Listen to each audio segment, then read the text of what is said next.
xeebta ku dharsan badweynta Hindiya inta soo xigta bariga Afrika waxaa ku duugan sheekooyin qarniyo soo jiray oo lagu keediyay dhaxalka iyo taariikhda bulshada Soomaaliyeed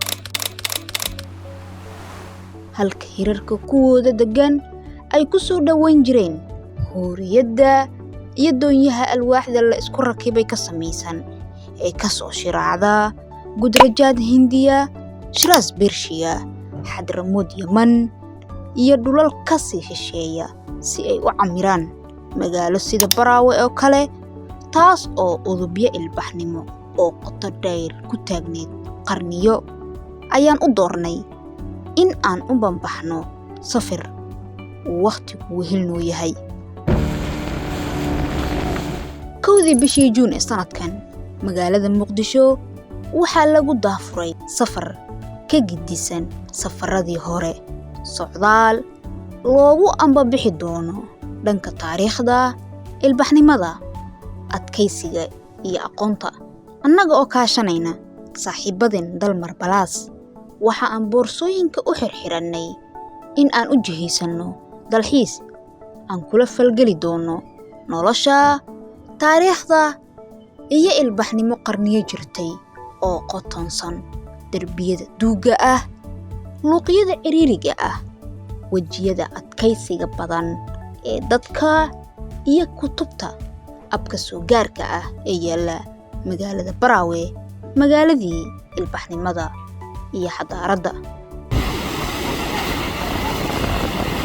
kan waa safarkeenii dirinta nabadda socdaal dhaqan barasho kii ugu horeeyay ee laga sameeyo Soomaaliya yoolkeena waxa uu ahaa qoto dheeri ula falgelida dhaxalka dhaqanka iyo hidaha ummadeed ee ku duugan magaalada taariikhiga ah ee Baraawe waxa aan ku soo qaadanay 4 maalin oo mid kasta xiise gaar ah ay lahayd kolkan cagta dhignay Baraawe soo dhaweyn u qalantay sidii gob dhaqankeeda ahayd ayay bulshada degmada kala hortageen safarka tobaneeyo dhalinyaro ah oo qaba niyad sami iyo hamuunta ah inay la falgalaan dhaqankooda ayaa gudaha u galay magaalada si ay u bilowdaan 4 maalin oo xiise gaar ah ku yeelan doona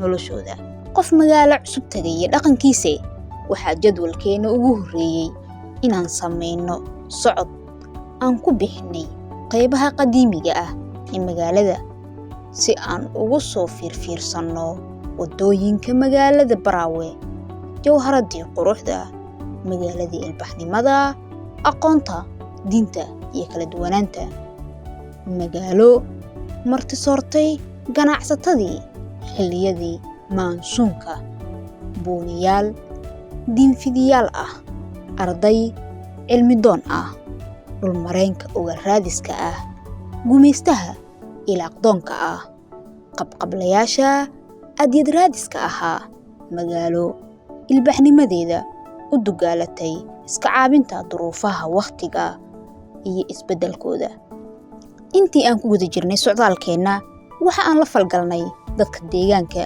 annaga oo dugaashanay aqoon-yahanka iyo taariikhyahanada hagayaasha ah ee nala socday masaajidkan waa kii Sheekh Uways derbigaas waa kii weli hebel gurigaas waa warshadii kabaha qofkan waa tarantii haliyay hebel sidii naloo lahaa ayaa uu gabal ku dhacay annaga oo aanan dareemin kolkaas ayaan haddana kabaha u ilaysanay dhankaas iyo xeebta si aan u dhigno madal muusig ah oo qorshaha noogu jirtay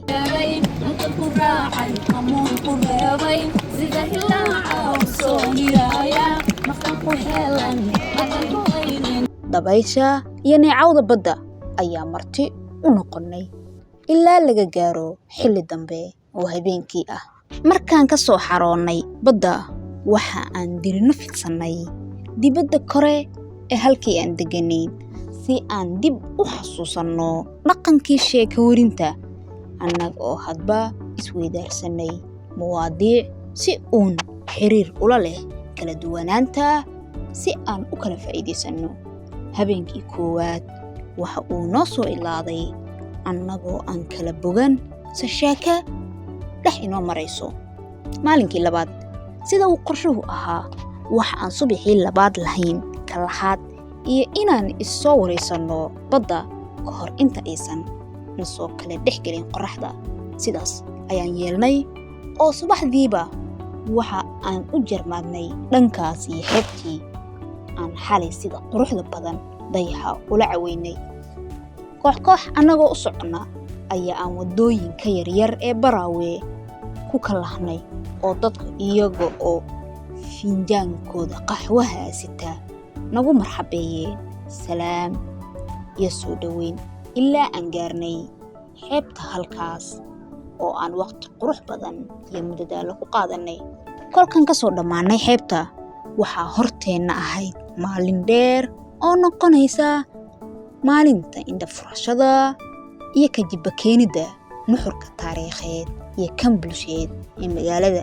Waxaan ku dhaygagnay siday dhismayaasha magaaladu ay weli u ilaalsan yihiin, albaabadu u qurux badan yihiin, daaqaduhu farshaxan u yihiin, jidadka qaarna ciriiri u yihiin. Qof kasta fiirsigiisa gaarka ahe waxa aan booqannay qasrigii mar ahaa guriga looga arrimiyo magaalada. Waa qasrigii waaligii reer Cumaan ee dowladdii Cusmaaniyiinta wakiilka u ahaa ee Saciid Barqash. Waa guri weli ay dhidibadiisu taagan yihiin, nashqadiisii quruxda badnaydna weli dheeheedu isbedelin. Si maanta hoy u ah dayac iyo darxumo wehel kaga dhigtay cayayaan uu kibiligu ama fiidmeertu ugu horeeyo. Waxa aan isdul taagnay taariikhda qasriga, nashqadiisa dhisme iyo dayaca maanta uu la yaalo.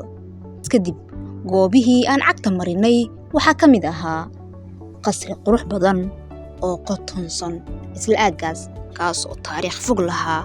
Waa qasri uu lahaa ganacsade reer Gudrajaad ah kaas oo lagu magacaabi jiray Farid Tobaan.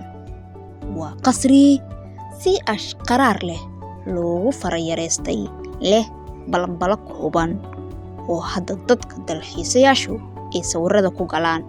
Isna sidii kuwii hore ayaan isdul taagnay taariikh ahaan iyo nashqad ahaanba. Intaas kadib waan soo guryo noqonnay annagoo isku diyaarinay inaan aadno qaybo kale oo muhiim ah oo ku saabsan safarkeena, kaas oo ahaa booqashada jasiiradda iyo faaraha Jilaani. Jilaani waa jasiirad aan la deganayn oo uu ku yaallo faare ama lighthouse ka astaanta u ah magaalada Baraawe.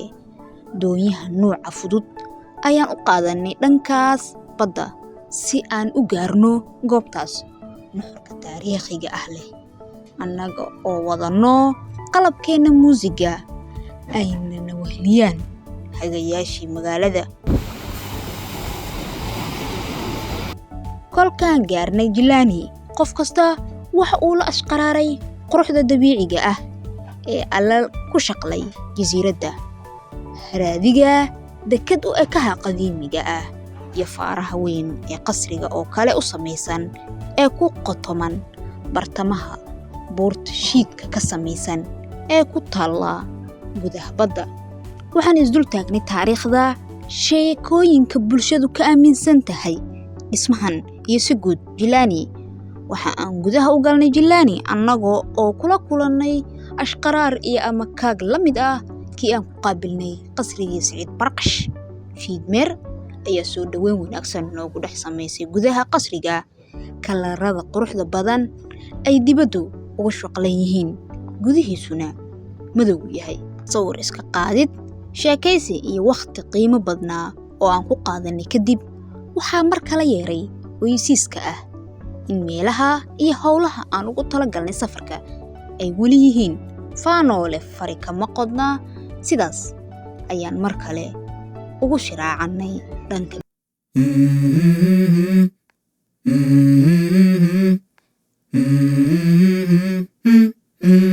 go. I wake up to a little bit of drool on my pillow, feel like it's gonna be a bad day. Yeah, I'm tired of shit, and the coffee ain't hit yet, damn, ain't that great. I don't wanna go to work, cause my boss is a jerk, and I'm not even that paid. I need a change in my life, cause I don't feel alive, and there's nothing that makes me happy. Hold my beer for a minute, I'm about to quit my job, cash in for a ticket. I'm going on a trip and I don't plan to visit. I'm gonna stay there till I feel like I'm winning, and this is just the beginning. I need a big change, help me feel like living. I need a big swing, home runs I'm hitting, and I'll never look back, moving on till I get it all. And we all got dreams, we all want things, but what you gonna do for it? How you gonna move for it? What you gonna be? And do you believe you can do anything? But what you gonna do for it? How you gonna move for it? What you gonna be?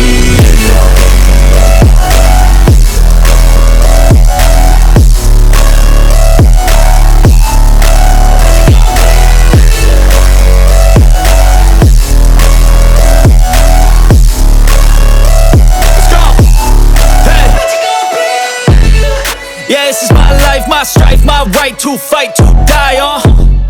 And this is my game to play, to claim a brand new name, And I ain't gonna lie to you, I'm a bit nervous that I might screw everything up that I've ever done. But what's the point of living if you ain't having fun? I guess I'll try this, try that, might miss, gotta find what I'm good at. I guess I look here, look there, over where am I scared, where am I at?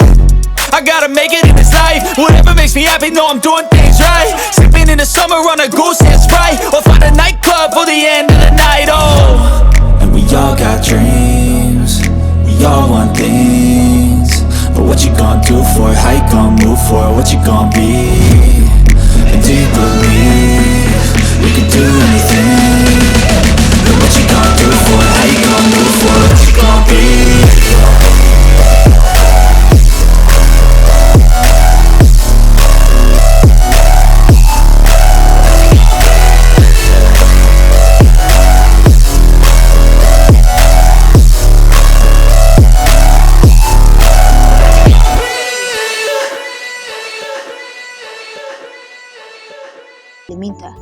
waxaan sidoo kale booqannay qabrigii Sheekh Qaasim Albaraawi oo ka mid ahaa culimadii magaalada soo martay, isla markaana saameyn aqooneed iyo mid ilbaxnimoba kaga tagay bulshada magaalada. galabihii waxa aan qorshaha ku darsanay inaan u baahannahay inaan soo qaadano jawi madadaalo oo xiiso badan. waxa aan u biyeysanay dhanka magaalada banaankeeda, anagoo aadnay dhul buurgaab saxare u eka ah oo kaabiga ku haya badda, halkaas oo aan qorsheynay inaan ku wadaagno muusig, sheeko iyo shahba. sidaas galabkaas oo dhan bacaad ku u fadhinay annagoo oo ku raaxaysanay jawigaas quruxda badan. kolkii gabal ku dhacay waxa aan dib ugu soo noqonnay hoogeyna si aan isugu diyaarino dhacdo ka mid ah kuwii ugu xiisaha badnaa safarkeena, taas oo ahayd habeenka Baraawe, habeen quruxda magaalada noogu xog sheegatay quruxdeeda dhaqan iyo tan taariikheed.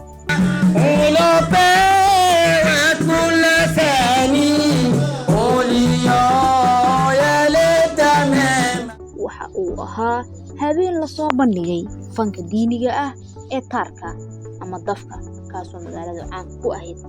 la soo bandhigay wax soo saarka dhaqameed ee magaalada sida cunooyinka kala duwan, haddii ay ahaan lahaayeen cunooyinka maalinlaha ah, kuwa munaasabadaha la cuno, macmacaanka iyo wixii la mid ah, wax soo saarka dharka, kabaha, maacuunta, dhismaha iyo wixii la mid ah. sidoo kale waxa uu ahaa habeen la soo bandhigay kaydka qadiimiga ah ee magaalada, si gaar ah kutubta farguriyada kuwaas soo jiray 100 sano.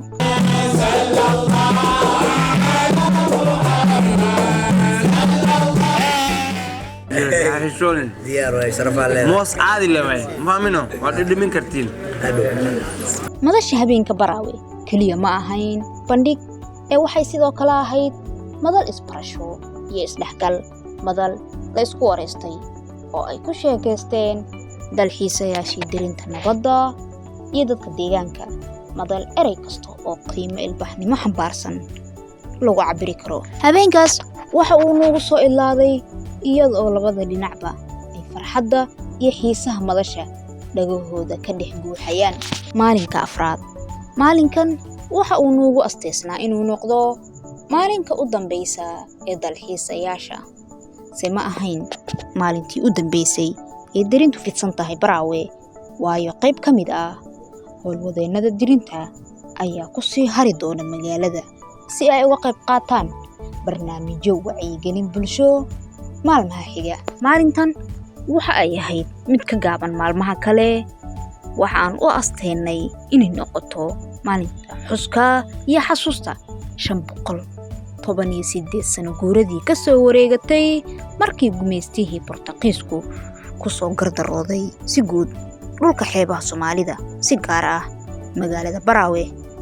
Waxa aan aroorta horeba geynay dalxiisayaasha goobo muhiim u ah dhacdadan oo ay ka mid tahay barxadda Masjid Jaamac magaalada Baraawe, halkaas oo taariikhdu ay diiwaan gelisay inay ahayd halkii uu ka dhacay qaybta ugu kulul dagaalkii Baraawe ee u dhaxeeyay dadkii Soomaaliyeed ee xaq u dirirka ahaa iyo cadaawihii soo duulay ee Boortaqiiska ayna hogaaminayeen labadii sargaal ee Admiral Afonso Alburquerque iyo Colonel Tristão de Cunha.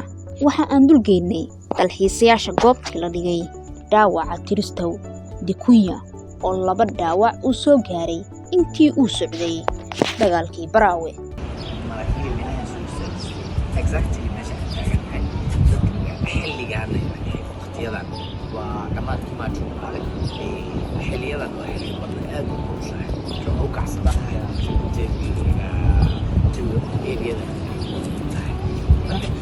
magaaladu wuxuu soo diray fariin oo uu waday gurigiisa fariin kooban oo waday ah isku dhiib maxaa la dhahaa isaga boqorka isku dhiib.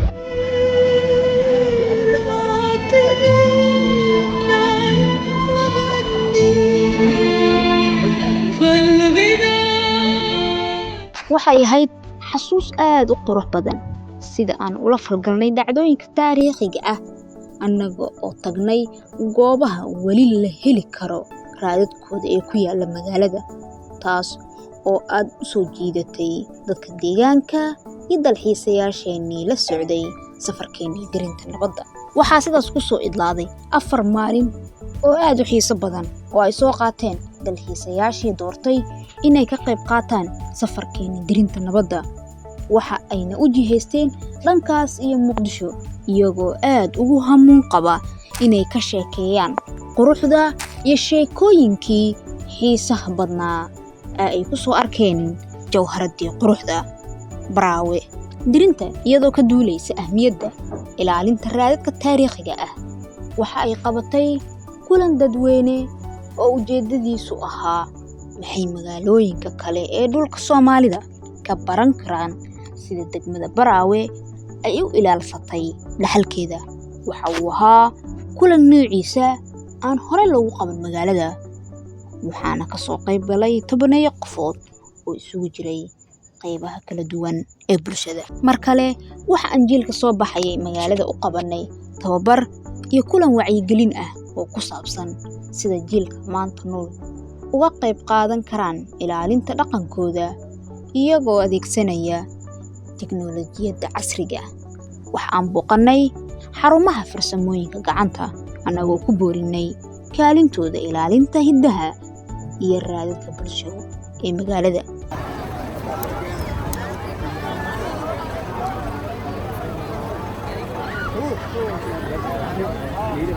dirinta nabadda waxa ay nasiib u heshay inay ka qayb gasho siyaarada Sheekh Bimaalow oo ku beegnayd maalmahaas, taas oo ahayd dhacdo muhiim ah oo mudnayd inaan la falgalno una fiirsano sida jiilasha isku xigxiga ay isugu gudbiyaan caadadkan muhiimka ah. Baraawe marnaba kama daalin inay nacajibiso naga yaabiso oo noogu xoog sheegato hiddaha iyo dhaxalka aan dhammaan in magaaladu leedahay ilaa mid kasta oo naga mida uu kala soo noqday xasuus aan dhammaad lahayn iyo maalmo aan xiska ka bixi doonin. dirinta nabaddu waxay noqon doontaa silsilad sanadkiiba 2 mar aan fidino magaalo Soomaaliyeed ee dhaxal taariikheed leh si aan sida Baraawe oo kale nooga yaabsatay waxyaabaha ay la gaarka tahay ee qiimaha badan. haddaba magaaladee jeclaan lahayd in la fidiyo dirinteena xigta?